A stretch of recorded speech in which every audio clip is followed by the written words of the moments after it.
How to access BHP Employee Portal in Australia. Hi everyone, this is Alana from Create, Login and Delete. Let's jump right into the video.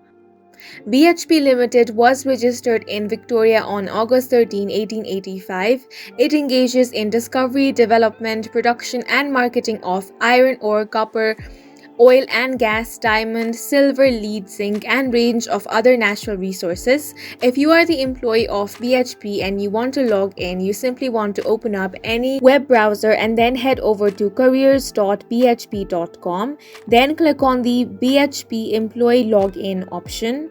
Once you click on it, another web page is going to open up.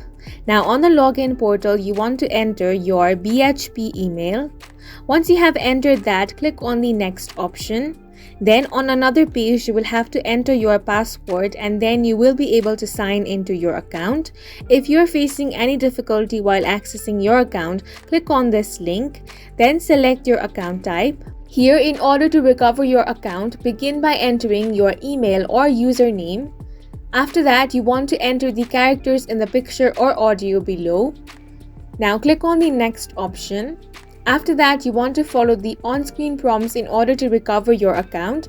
And that's it for this video. If you have any questions or confusions, do leave them on the comment section. And don't forget to hit the like button and subscribe for more helpful tutorials.